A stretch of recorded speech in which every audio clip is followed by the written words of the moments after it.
ప్రభువు నామానికి స్తోత్రం. ప్రతిరోజు వినడం ద్వారా ఒక సంవత్సరానికి బైబిల్ చదవడానికి ఈ ఛానల్ సహాయపడుతుంది. Please subscribe and support. హృదయపూర్వక ధన్యవాదాలు. నేటి వేద భాగం ఇప్పుడు tune in, Spotify, Amazon music మరియు యూట్యూబ్ మ్యూజిక్ లో కూడా అందుబాటులో ఉంది. Please follow us. నిర్గమకాండము 17వ అధ్యాయము. తరువాత ఇశ్రాయేలీల సర్వ సమాజము యెహోవా మాట చొప్పున తమ ప్రయాణములలో సీను అరణ్యము నుండి ప్రయాణమైపోయి రెఫీదీములో దిగిరి. ప్రజలు తమకు త్రాగ నీళ్లు లేనందున మోషేతో వాదించుచు త్రాగుటకు మాకు నీళ్లిమ్మని అడుగగా, మోషే, మీరు నాతో వాదింపనేలా, యెహోవాను శోధింపనేలా అని వారితో చెప్పెను. అక్కడ ప్రజలు నీళ్లు లేక దప్పిగొని మోషే మీద సనుగుచు, ఇదెందుకు? మమ్మును మా పిల్లలను మా పశువులను దప్పిచేత చంపుటకు ఐగుప్తులో నుండి ఇక్కడికి తీసుకుని వచ్చితిరనిరి. అప్పుడు మోషే యెహోవాకు మొరపెట్టుచు, ఈ ప్రజలను నేనేమి చేయుదును? కొంతసేపటికి నన్ను రాళ్లతో కొట్టి చంపుదురనెను. అందుకు యెహోవా, నీవు ఇశ్రాయేలీల పెద్దలలో కొందరిని తీసుకుని ప్రజలకు ముందుగా పొమ్ము. నీవు నదిని కొట్టిన నీ కర్రను చేతపట్టుకుని పొమ్ము. ఇదిగో, అక్కడ హోరేబులోని బండ మీద నేను నీకు ఎదురుగా నిలిచెదను. నీవు ఆ బండను కొట్టగా ప్రజలు త్రాగుటకు దానిలో నుండి నీళ్లు బయలుదేరునని మోషేతో సెలవీయగా, మోషే ఇశ్రాయేలీల పెద్దల కన్నుల ఎదుట అట్లు చేసెను. అప్పుడు ఇశ్రాయేలీలు చేసిన వాదమును బట్టియు యెహోవా మన మధ్య ఉన్నాడో లేడో అని వారు యెహోవాను శోధించుటను బట్టియు అతడు ఆ చోటికి మస్సా అనియు మెరీబా అనియు పేర్లు పెట్టెను. తరువాత అమాలేకీయులు వచ్చి రెఫీదీములో ఇశ్రాయేలీలతో యుద్ధము చేయగా, మోషే యెహోషువతో, మన కొరకు మనుషులను ఏర్పరచి వారిని తీసుకుని బయలువెళ్లి అమాలేకీయులతో యుద్ధము చేయము. రేపు నేను దేవుని కర్రను చేతపట్టుకుని ఆ కొండ శిఖరం మీద నిలిచెదనెను. యెహోషువ మోషే తనతో చెప్పినట్లు చేసి అమాలేకీయులతో యుద్ధమాడెను. మోషే, అహరోను, హూరు అనువారు ఆ కొండ శిఖరం ఎక్కిరి. మోషే తన చెయ్యి పైకెత్తినప్పుడు ఇశ్రాయేలీయులు గెలిచిరి. మోషే తన చెయ్యి దింపినప్పుడు అమాలేకీయులు గెలిచిరి. మోషే చేతులు బరువెక్కగా వారు ఒక రాయి తీసుకుని వచ్చి అతడు దానిమీద కూర్చుండుటకై దానిమీద వేసిరి. అహరోను, హూరులు ఒకడు ఈ ప్రక్కను ఒకడు ఆ ప్రక్కను అతని చేతులను ఆదుకొనగా అతని చేతులు సూర్యుడు అస్తమించు వరకు నిలకడగా ఉండెను. అట్లు యెహోషువ కత్తివాడి చేత అమాలేకు రాజును అతని జనులను గెలిచెను. అప్పుడు యెహోవా మోషేతో నిట్లనెను, నేను అమాలేకీయుల పేరు ఆకాశం క్రింద నుండకుండా బొత్తిగా తుడిచివేయుదును కనుక జ్ఞాపకార్థముగా గ్రంథములో దీని వ్రాసి యెహోషువకు వినిపించుము. తరువాత మోషే ఒక బలిపీఠమును కట్టి దానికి యెహోవా నిస్సి అని పేరు పెట్టి, అమాలేకీయులు తమ చేతిని యెహోవా సింహాసనమునకు విరోధముగా ఎత్తిరి గనుక యెహోవాకు అమాలేకీయులతో తరతరముల వరకు యుద్ధమనెను. నిర్గమకాండము 18వ అధ్యాయము. దేవుడు మోషేకును తన ప్రజలైన ఇశ్రాయేలీలకును చేసినదంతయు, యెహోవా ఇశ్రాయేలీలను ఐగుప్తు నుండి వెలుపలికి రప్పించిన సంగతియు మిద్యాను యాజకుడును మోషే మామయ్యునైన యిత్రో వినినప్పుడు, మోషే మామయ్య అయిన ఆ యిత్రో తన యొద్దకు పంపబడిన మోషే భార్య అయిన సిప్పోరాను ఆమె ఇద్దరి కుమారులను తోడుకొని వచ్చెను. అతడు అన్యదేశములో నేను పరదేశిననుకొని వారిలో ఒకనికి గెర్షోము అని పేరు పెట్టెను. నా తండ్రి దేవుడు నాకు సహాయమై ఫరో కత్తివాత నుండి నన్ను తప్పించననుకొని రెండవ వానికి ఎలియేజర్ అని పేరు పెట్టెను. మోషే మామయ్య అయిన యిత్రో తన కుమారులనిద్దరిని అతని భార్యను తోడుకొని అరణ్యంలో దేవుని పర్వతం దగ్గర దిగిన మోషే యొద్దకు వచ్చెను. యిత్రో అను నీ మామనైన నేనును నీ భార్యయు ఆమెతో కూడా ఆమె ఇద్దరు కుమారులను నీ యొద్దకు వచ్చియున్నామని మోషేకు వర్తమానము పంపగా, మోషే తన మామను ఎదుర్కొనపోయి వందనము చేసి అతని ముద్దు పెట్టుకొనెను. వారు ఒకరి క్షేమము ఒకరు తెలుసుకొని గుడారములోనికి వచ్చిరి. తరువాత మోషే యెహోవా ఇశ్రాయేలీల కొరకు ఫరోకును ఐగుప్తీయులకును చేసినదంతయు త్రోవలో తమకు వచ్చిన కష్టము యావత్తును యెహోవా తమను విడిపించిన సంగతియు తన మామతో వివరించి చెప్పెను. యెహోవా ఐగుప్తీయుల చేతిలో నుండి విడిపించి ఇశ్రాయేలీయులకు చేసిన మేలంతటిని గూర్చి యిత్రో సంతోషించెను. మరియు యిత్రో, ఐగుప్తీయుల చేతిలో నుండి ఫరో చేతిలో నుండి మిమ్మను విడిపించి ఐగుప్తీయుల చేతి క్రింద నుండి ఈ ప్రజలను విడిపించిన యెహోవా స్తుతింపబడునుగాక. ఐగుప్తీయులు గర్వించి ఇశ్రాయేలీయుల మీద చేసిన దౌర్జన్యమును బట్టి ఆయన చేసిన దాన్ని చూచి యెహోవా సమస్త దేవతల కంటే గొప్పవాడని ఇప్పుడు నాకు తెలిసినదనెను. మరియు మోషే మామయ్యైన యిత్రో ఒక దహన బలులను దేవునికి అర్పింపగా అహరోనును ఇశ్రాయేలీయుల పెద్దలందరూ మోషే మామతో దేవుని సన్నిధిని భోజనం చేయవచ్చిరి. మరునాడు మోషే ప్రజలకు న్యాయం తీర్చుటకు కూర్చుండగా ఉదయం మొదలుకొని సాయంకాలం వరకు ప్రజలు మోషే వద్ద నిలిచియుండిరి. మోషే ప్రజలకు చేసినదంతయు అతని మామ చూచి, నీవు ఈ ప్రజలకు చేయుచున్న ఈ పని ఏమిటి? ఉదయం మొదలుకొని సాయంకాలం వరకు నీవు మాత్రం కూర్చుండగా ప్రజలందరూ నీ యొద్ద నిలిచియుండనేలా అని అడగగా, మోషే, దేవుని తీర్పు తెలుసుకొనుటకు ప్రజలు నా యొద్దకు వచ్చెదరు. వారికి వ్యాజ్యము ఏదైనను కలిగిన ఎడల నా యొద్దకు వచ్చెదరు.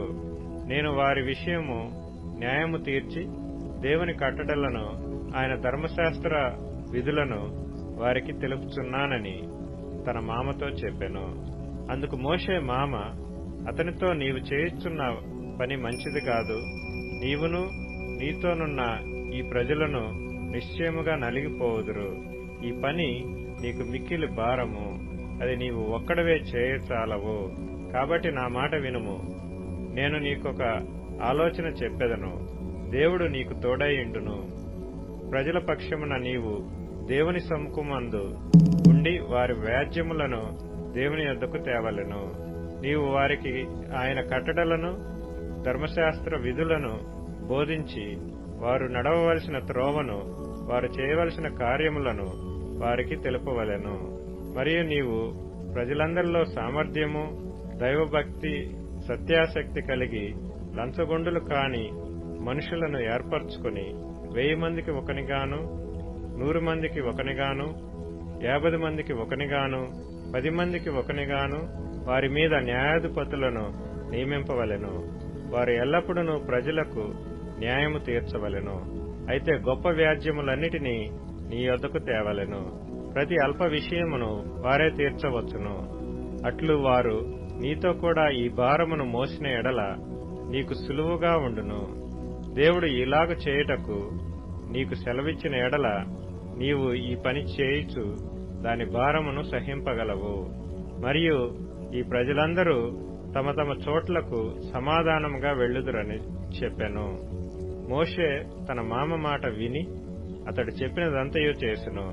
ఇశ్రాయేలీలందరిలో సామర్థ్యము గల మనుషులను ఏర్పరచుకుని 1000 మందికి ఒకనిగాను, 100 మందికి ఒకనిగాను, 50 మందికి ఒకనిగాను, 10 మందికి ఒకనిగాను న్యాయాధిపతులను ఏర్పాటు చేసి వారిని ప్రజల మీద ప్రధానులుగా నియమించెను.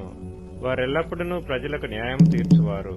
వారు కఠిన వ్యాజ్యములను మోషే యొద్దకు తెచ్చుచు స్వల్ప వ్యాజ్యములను తామే తీర్చుచూ వచ్చిరి.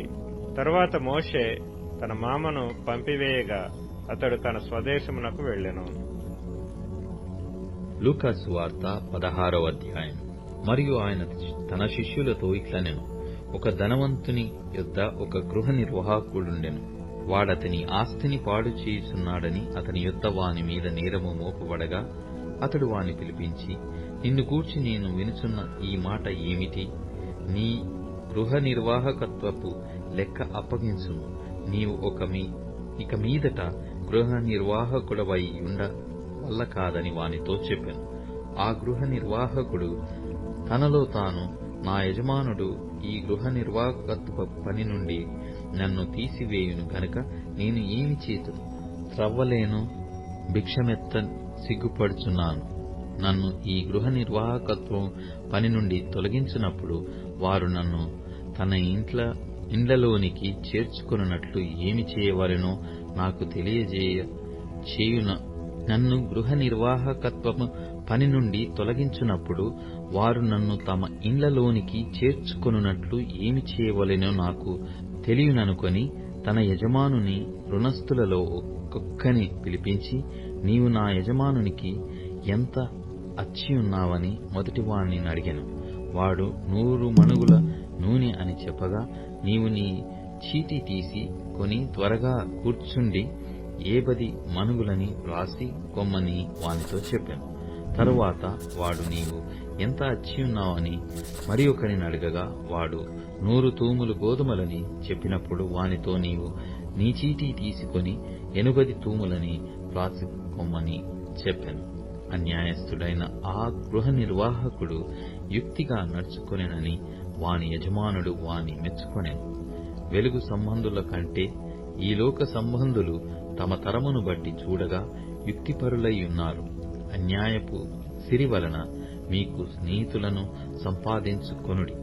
ఎందుకనగా ఆ సిరి మిమ్మును వదిలిపోవునప్పుడు వారు నిత్యమైన నివాసములలో మిమ్మును చేర్చుకొందురని మీతో చెప్పుచున్నాను. మిక్కిలి కొంచెములో నమ్మకముగా ఉండువాడు ఎక్కువలోనూ నమ్మకముగా ఉండును. మిక్కిలి కొంచెములో అన్యాయముగా ఉండువాడు ఎక్కువలోనూ అన్యాయముగా ఉండును. కాబట్టి మీరు అన్యాయపు సిరి విషయములో నమ్మకముగా ఉండని ఎడల సత్యమైన ధనమును ఎవరు మీ వశము చేయును? మీరు పరుల సొమ్ము విషయములో నమ్మకముగా ఉండని ఎడల మీ సొంతమైనది మీకు ఎవడిచ్చును? ఏ సేవకుడును 2 యజమానులను సేవింపలేడు. వాడు ఒకని ద్వేషించి ఒకని ప్రేమించును, లేక ఒకని అనుసరించి ఒకని తృణీకరించును. మీరు దేవునిని సిరిని సేవింపలేరని చెప్పాను. ధనాపేక్ష గల పరిసయ్యులు ఈ మాటలన్నీ విని ఆయనను అపహసించుచుండగా ఆయన, మీరు మనుషుల ఎదుట నీతిమంతులని అనిపించుకొనువారు గాని దేవుడు మీ హృదయములను ఎరుగును. మనుషులలో ఘనముగా ఎంచబడినది దేవుని దృష్టికి అసహ్యం. యోహాను కాలము వరకు ధర్మశాస్త్రమును ప్రవక్తలను ఉండిరి. అప్పటి నుండి దేవుని రాజ్య సువార్త ప్రకటింపబడుచున్నది. ప్రతివాడును ఆ రాజ్యములో బలవంతముగా చొరబడుచున్నాడు. ధర్మశాస్త్రంలో ఒక పొల్లైనను తప్పిపోవుట కంటే ఆకాశమును భూమియు గతించిపోవుట సులభము. తన భార్యను విడనాడి మరి ఒకతని వివాహము చేసుకొను ప్రతివాడు వ్యభిచరించుచున్నాడు. భర్తను విడిచి దానిని వివాహం చేసుకొనువాడు వ్యభిచరించుచున్నాడు. ధనవంతుడొకడుండెను.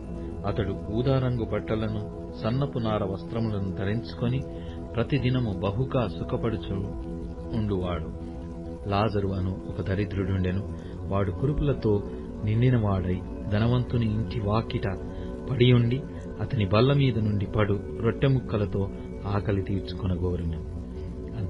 అంతేకాదు, కుక్కలు వచ్చి వాని కురుపులు నాకెను. ఆ దరిద్రుడు చనిపోయి దేవదూతల చేత అబ్రహాము రొమ్మున ఆనుకొనుటకు కొనిపోబడెను. ధనవంతుడు కూడా చనిపోయి పాతిపెట్టబడెను. అప్పుడతడు పాతాళములో బాధపడుచు కన్నులెత్తి దూరము నుండి అబ్రహామును అతని రొమ్మున ఆనుకొని ఉన్న లాజరుని చూచి, తండ్రివైన అబ్రహామా, నాయందు కనికరపడి తన వ్రేలి కొనను నీళ్లలో ముంచి నా నాలుకను చల్లార్చుటకు లాజరును పంపుము. నేను ఈ అగ్ని జ్వాలలలో యాతనపడుచున్నానని కేకలు వేసి చెప్పెను. అందుకు అబ్రహాము, కుమారుడా, నీవు నీ జీవితకాలమందు నీకిష్టమైనట్టు సుఖము అనుభవించితివి. అలాగుననే లాజరు కష్టము అనుభవించెను అని జ్ఞాపకం చేసుకొను. ఇప్పుడైతే వాడు ఇక్కడ నెమ్మది పొందుచున్నాడు, నీవు యాతన పడుచున్నావు. అంతేకాక ఇక్కడ నుండి మీ యొద్దకు దాటగోరు వారు దాటి పోజాలకుండునట్లును, అక్కడి వారు మా యొద్దకు దాటి రాజాలకుండునట్లును మాకును మీకును మధ్య మహా అగాధముంచబడి ఉన్నదని చెప్పాను. అప్పుడతడు, తండ్రి, అలాగైతే నాకైదుగురు సహోదరులున్నారు. వారును ఈ వేదనకరమైన స్థలమునకు రాకుండా వారికి సాక్ష్యమిచ్చుటకై నా తండ్రి ఇంటికి వాని పంపవలెనని నిన్ను వేడుకొనుచున్నానెను. అందుకు అబ్రహాము, వారి యొద్ద మోషేయు ప్రవక్తలను ఉన్నారు, వారి మాటలు వినవలెనని అతనితో చెప్పగా, అతడు తండ్రి అయిన అబ్రహామా, అలాగు అనవద్దు. మృతులలో నుండి ఒకడు వారి యొద్దకు వెళ్లిన ఎడల వారు మారుమనస్సు పొందుదురని చెప్పాను. అందుకతడు, మోషేయు ప్రవక్తలను చెప్పిన మాటలు వారు వినని ఎడల మృతులలో నుండి ఒకడు లేచినను వారు నమ్మరని అతనితో చెప్పననెను. లూకా సువార్త 17వ అధ్యాయం. ఆయన తన శిష్యులతో ఇట్లనెను, అభ్యంతరములు రాకపోవుట అసాధ్యము కాని అవి ఎవని వలన వచ్చునో వానికి శ్రమ. వాడి చిన్నవారిలో ఒకనికి అభ్యంతరము కలిగచేయుట కంటే వాని మెడకు తిరగటి రాయి కట్టబడి సముద్రములో పడవే ద్రోయబడుట వానికి మేలు. మీ విషయమై మీరే జాగ్రత్తగా ఉండుడి. నీ సహోదరుడు తప్పితము చేసిన ఎడల అతని గద్దించు. అతడు మారు మనస్సు పొందిన ఎడల అతని క్షమించు. అతడు ఒక దినమున 7 మారులు నీ ఎడల తప్పిదము చేసి 7 మారులు నీ వైపు తిరిగి మారు మనస్సు పొంది తినని ఎడల అతని క్షమింపవలెను అనెను. అపోస్తలులు మా విశ్వాసము వృద్ధి పొందించుమని ప్రభువుతో చెప్పగా, ప్రభువు, మీరు ఆవగింజంత విశ్వాసము గలవారైతే ఈ కంబలి చెట్టును చూచి, నీవు వేళ్లతో కూడా పెళ్లకింపబడి సముద్రములో నాటబడుమని చెప్పునప్పుడు అది మీకు లోబడును. దున్నువాడు గాని మేపువాడు గాని మీలో ఎవనికైనా ఒక దాసుడుండగా వాడు పొలములో నుండి వచ్చినప్పుడు నీవు ఇప్పుడే వెళ్లి భోజనము చేయమని వానితో చెప్పవా? చెప్పడు. అంతేకాక నీవు భోజనము చేయుటకు ఏమైనను సిద్ధపరచి నడుము కట్టుకొని నేను అన్నపానములు పుచ్చుకొను వరకు నాకు పరిచారము చేయుము. అటు తరువాత నీవు అన్నపానములు పుచ్చుకొనవచ్చునని వానితో చెప్పును గాని ఆ దాసుడు ఆజ్ఞాపింపబడిన పనులు చేసినందుకు వాడు దయచూపెనని వానిని మెచ్చునా? అటువలే మీరును మీకు ఆజ్ఞాపింపబడినవన్నీ చేసిన తరువాత మేము నిష్ప్రయోజకులమైన దాసులము, మేము చేయవలసినవే చేసియున్నామని చెప్పుడనెను. ఆయన యెరూషలేమునకు ప్రయాణమైపోవచ్చు సమరయ గలిలయ మధ్యగా వెళ్ళుచుండెను. ఆయన యొక్క గ్రామములోనికి వెళ్ళుచుండగా 10 మంది కుష్ఠరోగులు ఆయనకు ఎదురుగా వచ్చి దూరమున నిలిచి, యేసు ప్రభువా, మమ్ము కరుణించుమని కేకలు వేసిరి.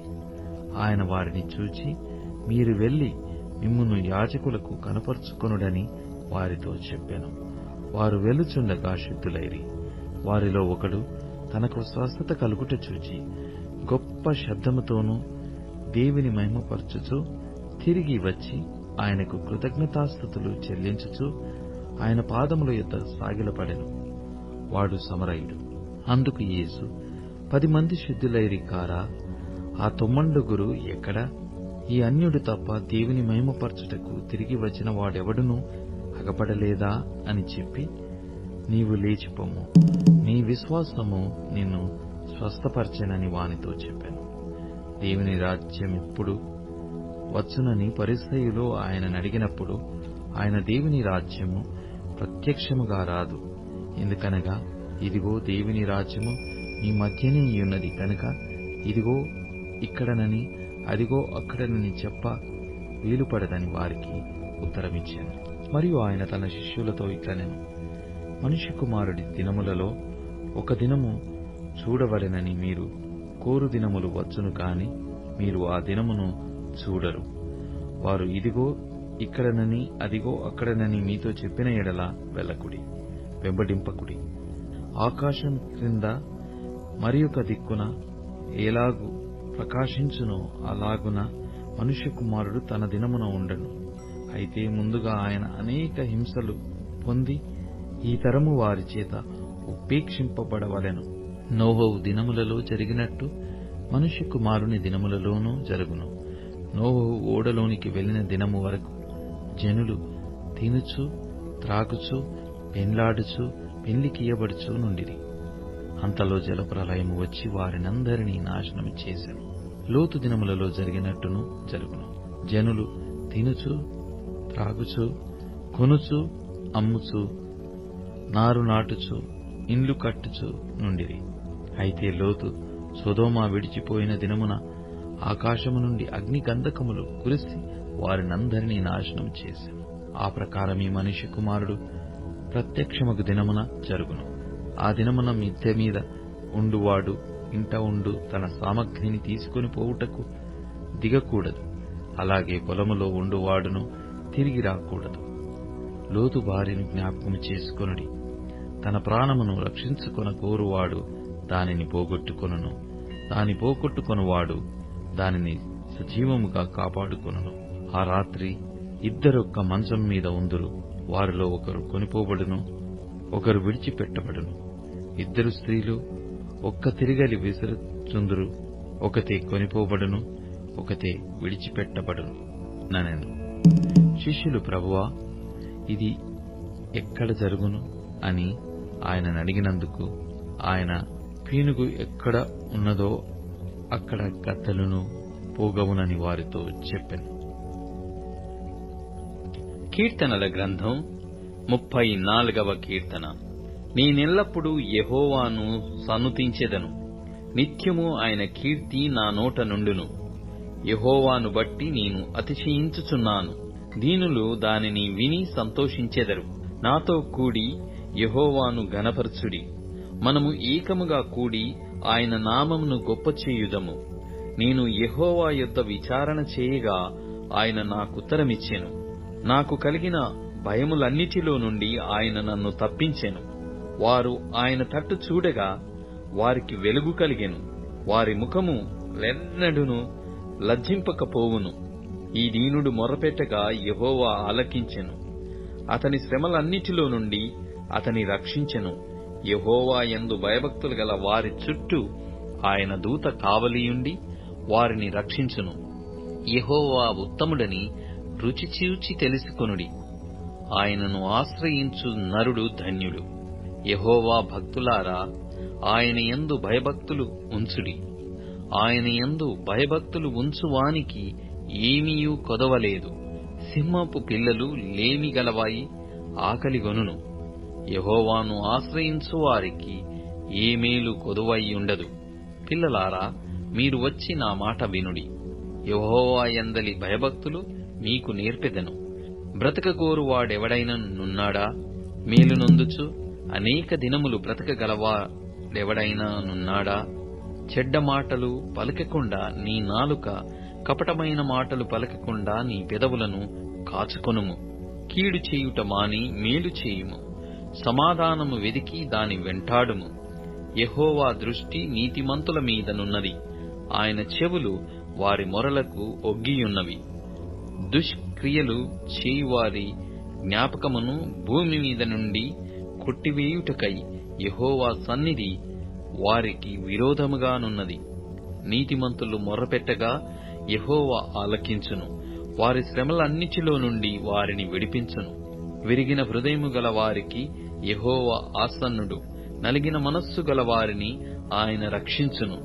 నీతిమంతునికి కలుగు ఆపదలు అనేకములు. వాటి అన్నిటిలో నుండి యెహోవా వానిని విడిపించును. ఆయన వాని ఎముకలన్నిటినీ కాపాడును.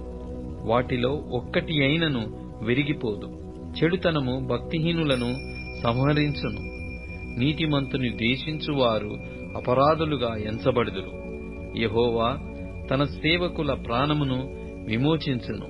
ఆయన శరణుజొచ్చిన వారిలో ఎవరునూ అపరాధులుగా ఎంచబడరు.